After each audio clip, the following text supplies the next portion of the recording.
갈라디아 4장 4절 때가 참에 하나님이 그 아들을 보내사 여자에게서 나게 하시고 율법 아래 나게 하신 것은 율법 아래 있는 자들을 속량하시고 우리로 아들의 명분을 얻게 하려 하심이라. 아멘.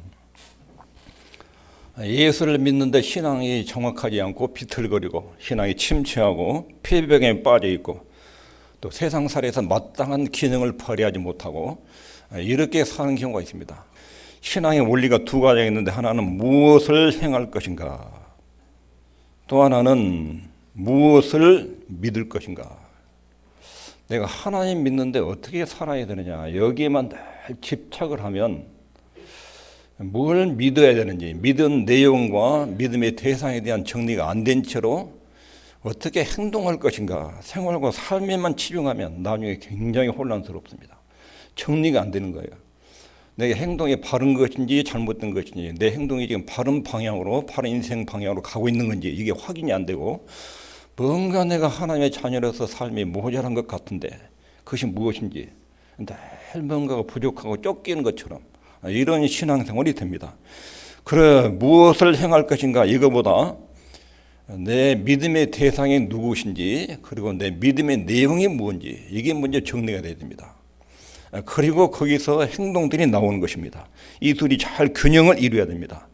무엇을 행할 것인가, 신앙과 삶, 생활과 삶, 이것은 무엇을 믿을 것인가에서 나오는 것입니다. 분리되는 것이 아니에요.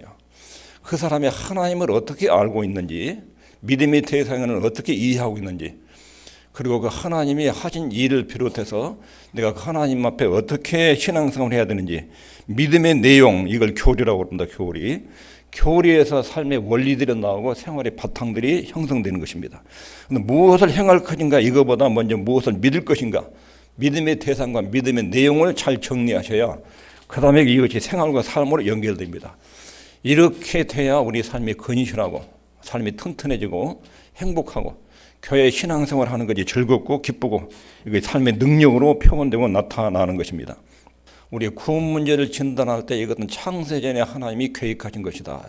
그리고 역사 속에서 이것이 상세하게 진행이 됐다 하는 것입니다. 이런 내용을 쭉 살펴보고 있는데 이것은 교리 부분에 해당됩니다. 무엇을 믿을 것인가, 하나님은 우리를 위해서 무슨 일을 하셨는가, 이것을 먼저 알고 확실하게 믿는 것, 이 영역에 해당됩니다. 그 중에 아버지여 때가 이르렀사오니, 요한복음 17장 1절에 주님의 기도의 때에 대해서 언급합니다. 때가 이르렀다. 여기서 말씀하신 때에 대해서 오늘 생각할 것입니다. 이 때를 통해서 구원의 전체의 모습을 윤곽을 하나님이 드러내십니다. 때가 이르렀습니다. 우리 주님께서 이 때, 어떤 때가 이르렀는지, 그 때는 구원의 전체 모습이 드러날 뿐 아니라 하나님이 예수님께 주신 사명, 이 일을 완수할 때가 지금 왔습니다. 이 때는 하나님 예수님께 하라고 주신 일을 완수하시는 것입니다. 이 때는 예수님이 사명을 완수하는 결정적인 시간입니다. 요한복음 전체적으로 보면 이 때에 대한 언급이 몇 군데 나옵니다. 첫 번째 있습니다. 시작. 예수께서 가라사대 여자야 나와 무슨 상관이 있나이까, 내 때가 아직 이르지 못하였나이다. 그 다음에 요한복음 7장 6절에 보면 예수께서 가라사대 내 때는 아직 이르지 아니하였거니와 너희 때는 늘 준비되어 있느니라. 여기서 내 때, 하나님이 지금 개입할 때, 하나님의 타이밍이 지금 아직 이르지 않았다. 8장 20절에 그를 잡는 사람이 없더니 이는 그의 때가 아직 이르지 아니하였습니다. 그 다음에 12장 23절 예수께서 대답하여 가라사대 인자의 영광을 얻을 때가 왔도다. 이제는 그 때가 다 됐다. 13장 1절에 유월절 전에 예수께서 자기가 세상을 떠나 아버지께로 돌아가실 때가 이른 줄 아시고 때가 됐다. 어떤 타이밍, 하나님이 정하신 시간표에 의해서 주님이 활동할 어떤 시점이 됐다는 것입니다. 17장 1절에도 아버지여 때가 이르렀사오니 아들을 영화롭게 하사. 여기까지 6개의 때를 보면 아직 안 됐다. 그 때가 안 됐다. 그 다음에 또 하나는 때가 이르렀다. 때가 아직 안 돼서 이렇게 됐다. 때가 됐다. 이런 표현을 하십니다. 그럼 여기서 말하는 때가 무엇인지, 어떤 때를 지금 주님이 지목하고 있는 것인지. 첫 번째 있습니다. 시작. 때는 확실히 정해진 시간을 말합니다. 확실하게 정해진 시간. 주님께도 특별하게 정해진 어떤 때, 특별한 때. 예수님은 언제나 그 때를 바라보고 사셨습니다. 땅에 오시면서 그냥 시간이 흘러가는데 어떤 특별한 때, 이걸 늘 의식하고 계획적으로 움직이셨습니다. 하나님은 시간을 만드셨는데 시간을 초월해 계십니다. 그런데 어떤 특정한 일은 특정한 시점에서 일어나도록 설정해 놓으셨습니다. 창세부터 우리 예수님 재림 때까지 시간이 쭉 흘러가는데 하나님의 시간을 그냥 흘러버리지 않고 타이밍이 있어. 하나님 개입할 타이밍이 탁탁탁 들어오셔서 어떤 시간에 탁 들어오셔서 일을 딱 끝내셔요. 이런 하나님의 개입할 특별한 때, 특정한 시점, 이런 시점들이 있습니다. 하나님은 시간의 흐름 속에서 어떤 일들이 일어나도록 시간을 조정하십니다. 분초까지 조정하십니다. 시간을 만드신 분이고 시간을 초월해 계시지만 시간 속에서 그분이 개입할 때는 아주 정확한 타이밍에 딱 들어오셔서 그 일을 만들어내십니다. 이런 때를 말합니다. 정확하게 정해진 때. 예를 들면 창세기 6장 3절에 여호와께서 가라사대 나의 신이 영원히 사람과 함께 아니하리니 이는 그들이 육체가 됨이라. 그러나 그들의 날은 120년이 되리라 하시니라. 노아에게 120년 전에 부르고 120년 후에 멸망의 사건이 터진다. 그 기간을 120년으로 딱 설정하셨어요. 하나님의 시간표에는 아주 한치 없이 시점을 쭉 흐르면서 어떤 일들을 하셔요. 일들을. 그 하나님의 계획표, 하나님의 시간표라는 것이 있습니다. 그리고 갈라디아 4장 4절에 보면 때가 참에 하나님이 그 아들을 보내사 여자에게서 나게 하시고, 예수님이 이 땅에 오실 타이밍이 있어요. 아무 때나 오시는 것이 아니에요. 빨리 오시지도 않고 늦게 오시지 않고. 우리 생각에는 빨리 오셔서 늦게 가시면 좋겠는데, 예수님 같은 분이 많은 일을 하고 가시면 좋겠는데, 아주 정확한 타이밍에 탁 오시고 33년 동안 계시고 바로 떠나셔요. 이런 하나님의 개입 시점, 이것을 이해하면 우리의 마음속에 큰 자유를 느낍니다. 왜냐하면 이 세상살이가 막 주먹구시로 막 돌아가는 것 같아요. 나라와 나라 사이의 부패와 범죄들, 교회의 타락들을 막 엉켜져 가지고 역사가 막 엉망으로 막 돌아가는 것 같아요. 한쪽에서는 엄청난 비리, 불이 이런 것들이 자행되어도 어떻게 바로 잡히지 않고, 때로는 교회가 극심하게 타락해도 잡히지 않고, 역사가 아주 무질서하게 혼란스럽게 돌아가는 것 같아요. 그런데 인간의 눈만 가지고 역사를 보면 알기가 매우 어렵고 이해하기 어렵습니다. 왜 역사 속에 이런 비극들이 일어나는데 역사의 주인 되신 하나님 왜 이것을 방치하고 계시는가? 혼란이 일어납니다. 그러나 때의 교훈에 비춰서 보면, 성경 역사를 보면 하나님께서 막 아주 엉망인데 하나님이 어떤 때 일어나셔도 딱 개입을 하십니다. 그것을 싹 정리하십니다. 그리고 한 가닥 딱 잡히고 역사가 다시 본궤도로 흘러갑니다. 언제나 그러셨습니다. 창대했을 때부터. 노아 홍수 전에도 사람이 아주 죄가 극성을 부르죠. 하나님은 딱 정리하시고 개입하시고 일하셔요. 근데 역사가 반대되게 딱 잡혀서 올바른 방향으로 딱 가요. 하나님의 때가 이르면 하나님이 일하시고 온 세상은 하나님의 계획한 목적에 부합하도록 다시 재조정돼서 그렇게 흘러가도록 그분이 통제하셔요. 이런 점을 볼 때 우리가 느끼는 큰 위로는 하나님의 손이 세상 모든 상황을 다스리고 계시다. 우리는 그런 하나님을 믿습니다. 그러니까 아무리 주변에 난리, 법석, 환경 재난, 전쟁, 기근, 전염병, 사람들의 부패, 죄악의 극성을 부리는 것 같아도, 그러나 하나님이 한번 일어나셔서 그래서 쫙 수습을 합니다. 조용하게 평정이 되고 다시 역사가 본궤도로 흘러갑니다. 역사의 주인 되는 하나님이 이렇게 시간 속에서 개입하시고 일해 나가십니다. 예수님은 하나님의 구원 계획을 이루기 위해서 이 땅에 오셨어요. 그리고 인간의 몸을 입고 하늘 영광을 버리고 이 땅에 내려오셨어요. 창조 전부터 세우셨던 구원 계획을 이루기 위해서 시간 세계 속에 주님이 들어오신 거예요. 출생부터 십자가를 염두하고 의식하고 사셨어요. 십자가라는 그때, 주님이 십자가에 올라가서 죽어야 될 그 타이밍, 그 시간을 알아요. 하나님이 정해 준 날짜와 시간을 정확하게 의식하고 출생부터 계속 십자가를 향해서 계획적으로 움직이셔요. 그리고 이제는 드디어 내 때가 십자가에 올라가서 인간의 죄를 청산하는 그 시점, 그 타이밍이 내게 왔다. 때. 주님 아직까지 이르지 않았기 때문에 아무리 다른 사람들이 사단이 사람들을 격동을 시켜서 예수님을 죽이려고 시도해도 다 안 됐어요. 내 때가 이르지 않았다. 그런데 이제는 때가 됐다. 십자가에 올라가서 죽을 그 때가 이르렀다. 이렇게 말씀하셔요. 그래서 십자가 사건은 인류 역사의 중심점에 있어요. 창조부터 예수님의 재림까지 그 중심에 십자가가 있어요. 십자가가. 구약에서도 계속 십자가를 쳐다봐요. 십자가 이후에도 우리 주님이 이루신 십자가 구속을 쳐다봐요. 인류 역사의 중심에 주님의 십자가 사건이 있어요. 이 때는 주님의 십자가의 죽음 사건을 말하는데 하나님 관점에서도 이 성자 하나님의 십자가의 죽음이 역사의 전체 중심에 있어요. 두 번째 있습니다. 시작. 때는 역사의 중추적 시점입니다. 세상이 만들어진 다음에 예수님이 십자가에 죽는 그 타이밍은 가장 중요한 거예요. 하나님 눈에도 최고로 중요한 타이밍, 그 시간이에요. 인류 역사적인 주님이 십자가에도 달린 그 시간은 최고로 중요한 시점이에요. 그리고 모든 것을 결정짓는 전환점이에요. 아주 결정적인 사건이 그때 일어나요. 예수님이 십자가를 지는 일에도 실패하면 이 그동안 주님의 가르침이 다 실패해요. 하나님이 우리를 구원하시기 위한 구원 계획들이 다 틀어져요. 아무리 큰 기적, 좋은 가르침이 있어도 십자가에서 우리 속죄 사역을 실패하면 하나님의 역사 전체가 다 실패하더라고요.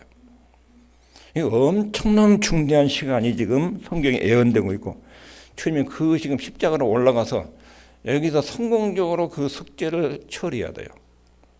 하나님께 속죄 제물로서 한 번도 반항하지 않고 불평하지 않고 십자가에서 인간의 죄 문제를 완벽하게 용서, 속죄 제사를 하나님께 드려서 그 안에서 인간의 죄가 성장되도록 해결되도록 그 일을 감당하셔야 돼요.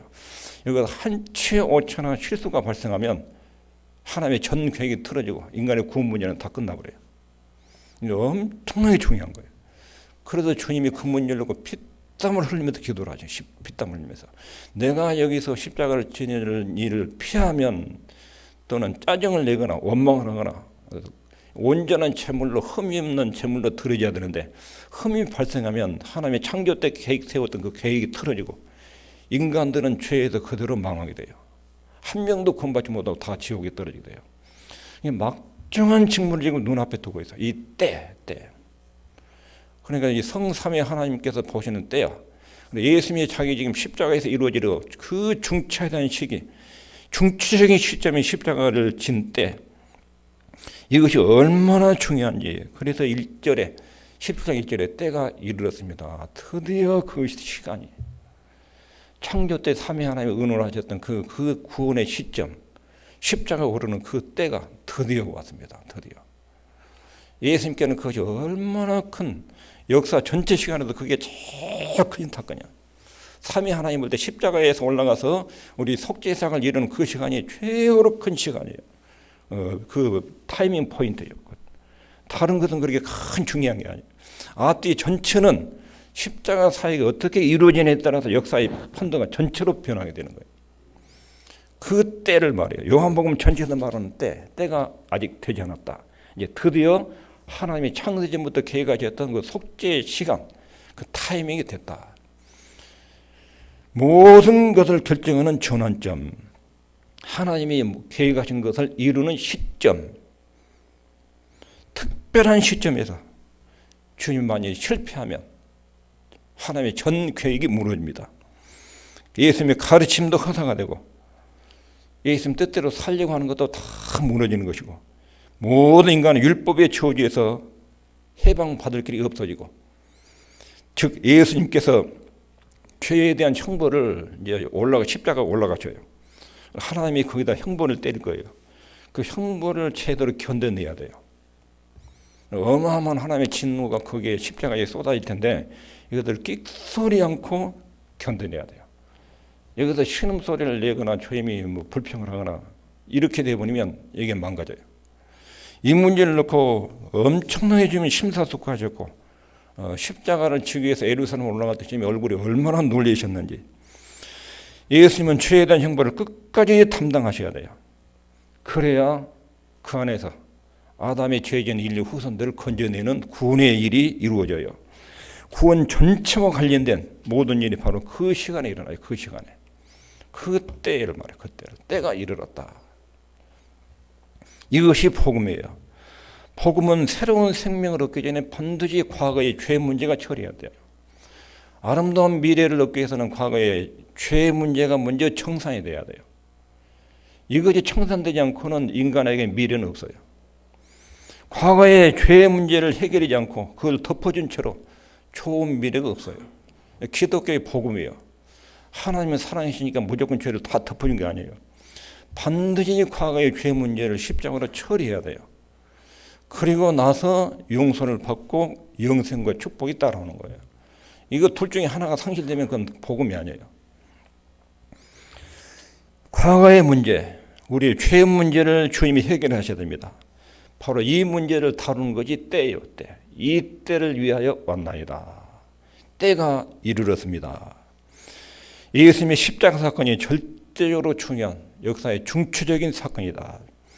이것을 주님 본문에서 그 때가 이르렀다. 이것을 의미하는 것입니다. 그 다음에 세 번째 때는 읽습니다. 시작. 때에 신비로운 요소가 있습니다. 신비로운 요소. 성부와 성자와 성령 하나님이 지금 십자가에 집중하고 있어요. 성자에 있으면 십자가의 속죄 사역을 성공적으로 수행해야 돼요. 그런데 사단의 세력도 마귀의 세력도 이때 집중해서 그것을 엄청난 영적인 전쟁이 십자가에서 치러진 거예요. 예수님은 초질관 십자가에서 속죄 사역 여기를 염두하고 한 걸음 한 걸음 걸어오셨고 반대편의 세력들도 그때 집중하셔요. 반대편들도 나름대로 반대편 세력도 그 어떤 계획들을 발전시키고 이 일을 실패하도록 조작을 하고 있어요. 여기 읽겠습니다. 시작. 그러나 이제는 너희 때요 어둠의 권세로다. 엄청난 영적인 전쟁을 보게 됩니다. 우리는 이 세상에서 눈에 보이지 않는 영적인 전쟁의 실체를 알아야 됩니다. 신앙생활에서 영적인 전쟁의 실체를 모르면 많이 실패합니다. 눈에 보이지 않는 엄청난 충돌이 있어요. 우리 눈에 보이지 않는. 그건 하나님께 속한 하나님의 자녀들과 또 사단에게 속한 사단의 세력과의 우주적인 충돌이에요. 이게 영적인 전쟁이에요. 하나님의 백성들과 하나님 믿는 세력과 그 반대적인 마귀와 귀신들과 거기에 속한 사람들이 우주적으로 충돌하는 거예요. 충돌을. 우리가 사소하게 개인을 만나거나 가정생활이나 직장생활에서 그 이면에 어둠과 사단의 가치관과 사상을 가진 사람들이 깔짝깔짝 우리 건드린 거 있을 텐데. 이것을 괜히 사람들이 나를 그냥 인격이 모자라가지고 이런 것을 보면 안 되고 그 이면에 있는 악한 세력을 봐야 돼요. 깔짝깔짝 건드리고 있을 때 그것은 내 쪽에서 내 언변으로 인격 힘으로 이것을 자꾸 극복하려고 그러다 실패를 하죠. 하나님의 은혜를 입어야 돼요. 성령의 도움과 영적인 힘을 받아요. 힘을. 마음속에 좌절, 절망, 열등감, 패배감 이런 세력들 전부 다 어둠의 세력들이에요. 어둠의 세력들. 사단의 세력이 우리의 생각, 우리 언어, 우리의 마음, 우리의 관계 여기에 늘 개입을 해요. 사단이. 하루에 살아가는 동안도. 가만히 앉아있는데 이상한 생각이 갑자기 뚝 떠올리면서 기분이 팍 나빠져요. 이렇게. 가룟 유다에게 예수를 팔 생각을 넣었더니 마귀가 어느 생각을 가룟 유다에게 예수를 팔아먹고 싶은 생각을 딱 집어넣었어요. 마귀가. 근데 생각이 딱 일어난 거예요. 그 팔면 얼마 받겠다. 얼마 이익 되겠다. 돈으로 계산이 쫙 돌아 그렇게. 우리의 모든 생각은 둘 중에 하나예요. 영적인 생각, 육신적인 생각. 육신적인 생각 이면에는 어둠의 세력이 있어. 어둠의 세력이. 어둠의 세력이 우리 생각과 마음을 조종을 해요. 거기에서 넘어지고 실패하면 패배감, 절망감, 낙심, 열등의식 막 마음이 심란해요. 생각, 마음, 언어, 관계 사단의 일터예요. 사단의 일터. 여기 영적인 전쟁터가 거기에요. 하나님의 성령도 생각, 마음, 관계 이런 데서 역사를 해요. 역사를. 성령께서 하시는 일이 예수께서 말씀하신 내용이 생각이 났더라. 어떤 위기 때 하나님께 들은 말씀이 생각이 났다. 이 위기 때는 전에 하나님 말씀 들을 때 이러라고 그랬지. 생각이 났다. 성령의 사에 속에서 열불이 나고 짜증이 나고 칭정질이 올라오는 것은 전부 다 이면에 어둠의 세력이 있어. 어둠의 세력이. 영적인 전쟁이라는 것은 이렇게 하나님께 속한 이 백성들과 마귀와 그 영적인 세력에 속한 사람들과의 충돌이에요. 모든 관계에는 영적인 배후 세력이 있어요. 이 영적인 전쟁을 잘 모르면 신앙생활에 자꾸 패배를 합니다. 우리는 악의 경향성과 더불어 싸울 준비를 해야 됩니다. 우리 속에는 죄성도 있습니다. 죄의 근성도 있습니다. 내 생각과 하나님 생각이 충돌이 내 속에서도 일어납니다. 내 육신의 욕망과 영적인 욕망 사이에 내 속에서 충돌이 일어납니다. 내 속에서 일어난 것도 밖에서도 있습니다. 우주적인 싸움이 있습니다. 창조 이후에 사단의 타락이 이루어졌습니다. 인간 창조 전에 사단이 타락했습니다. 천사가 타락해서 사단이 된 것입니다. 하나님의 반역을 일으켰습니다. 그놈의 대표자 이름이 마귀라고도 하고 사탄이라고도 합니다. 천사들 중에 가장 뛰어난 천사가 하나님의 반역을 해서 그 무리들을, 그 소아의 무리들 천사들 이끌고 내려오는데 그 무리들이 귀신들입니다. 하나님은 인간을 완벽하게 만들었고 세상을 낙원처럼 천국처럼 만들었는데 이놈이 타락해서 다 하나님께서 만든 이 세상을 다 흔들어 놓았습니다.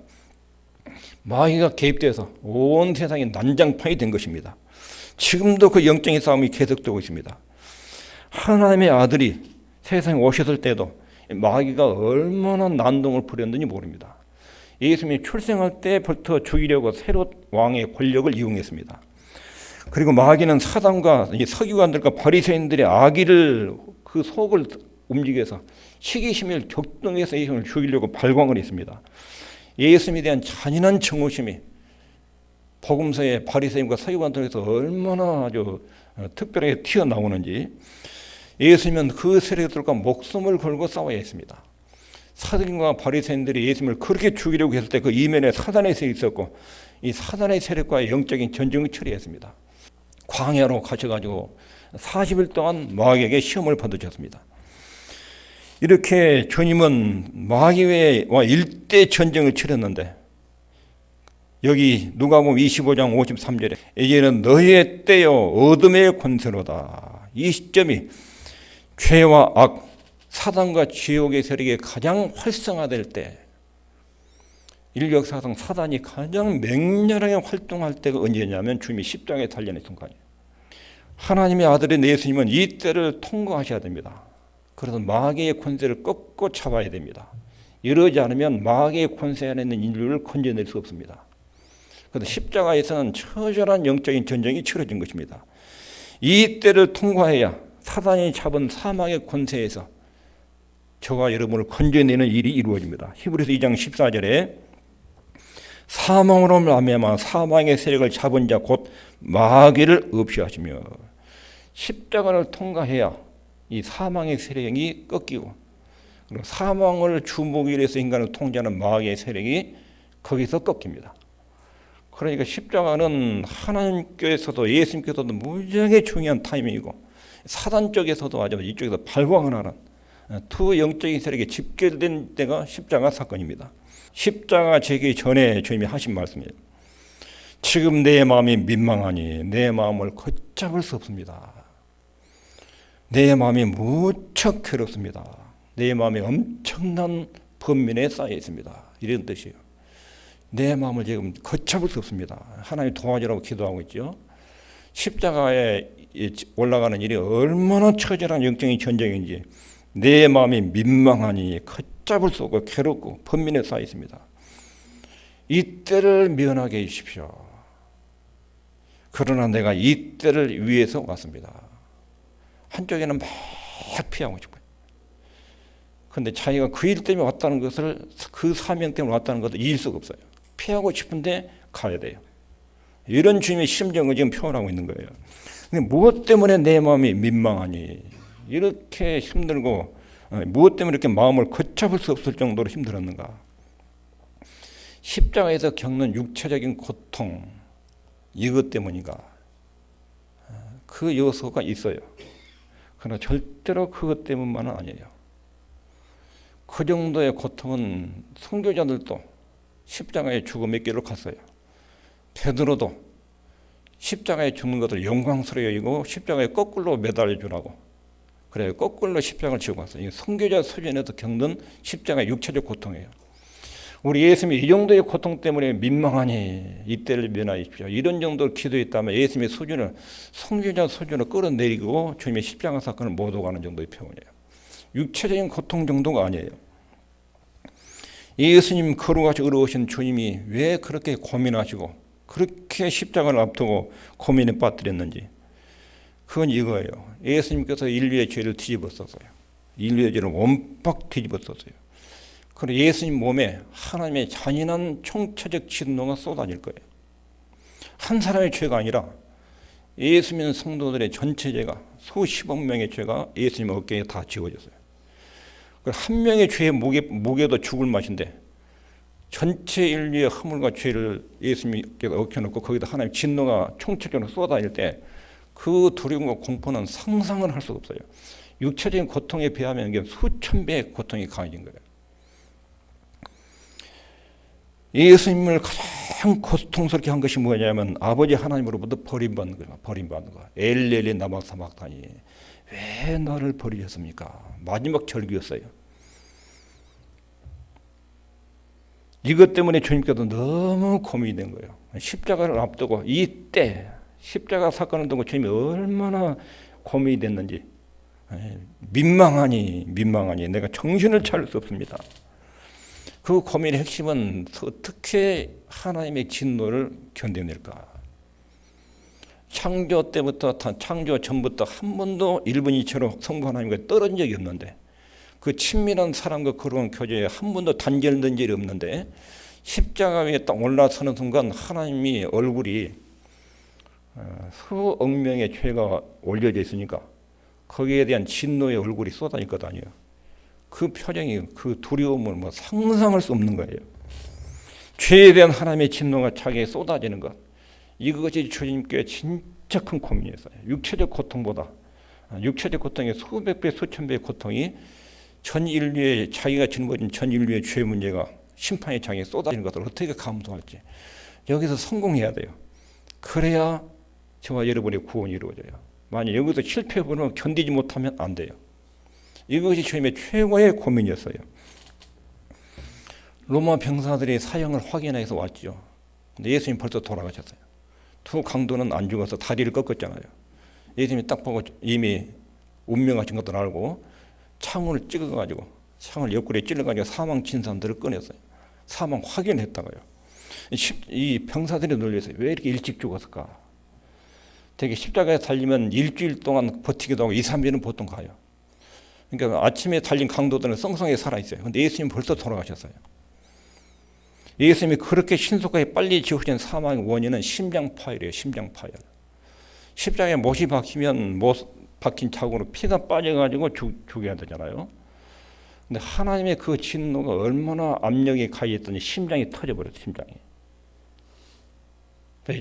이 창으로 찌를 때 물과 피가 나왔다. 의사들이 말이에요. 의사들.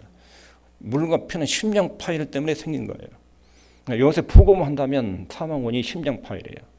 심장 파열의 주 원인은 진노하신 하나님의 진노에 심장이 터져버린 거예요. 그러니까 예수님의 사망의 가장 큰 원인은 하나님의 진노에 의해서 죽은 거예요. 죄에 대한 하나님의 진노에 대해서. 십자가에 올라간 지 6시간 만에.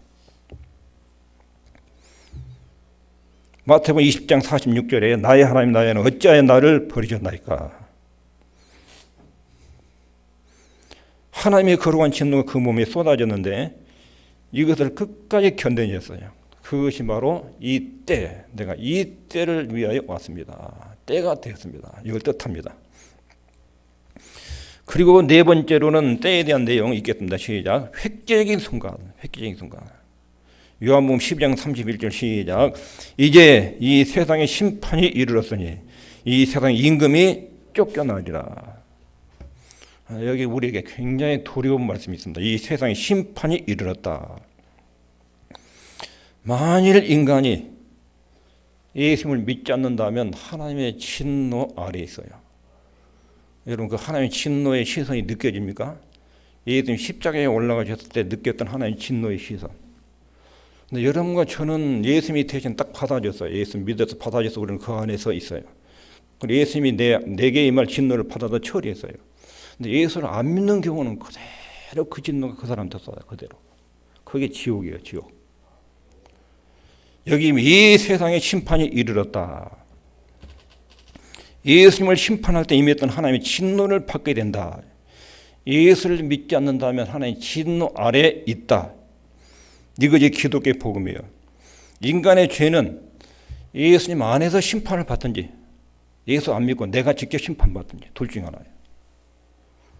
예수를 안 믿으면 예수님께 임했던 그 하나님의 진노의 심판이 그 사람한테 그대로. 이게 지금 이 세상의 심판이라는 뜻이에요. 예수님의 십자가 외에는 하나님의 진노로부터 벗어날 다른 방법이 없어요. 누구든지 예수님을 믿고 구원을 받든지 아니면 여전히 죄 가운데 살다가 하나님을 심판주를 만나든지 둘 중에 하나입니다. 인간은 반드시 죽습니다. 그리고 예수님이 재림하실 때가 역사에 정말로 정해져 있습니다. 그때 주님이 재림할 때는 심판주로 오셔요. 심판주로. 그때는 구원의 주가 아니라 심판주로 오셔요. 그때 사람들 앞에 하나님의 책이 펼쳐져요. 그 책 속에 이름이 없으면 다 심판을 받아 지옥에 떨어져요. 그 책 속에 생명책 속에 이름이 기록되어 있어야 돼요. 그 심판이 십자가에서 선고된 거예요. 십자가에 쏟아진 하나님의 진노.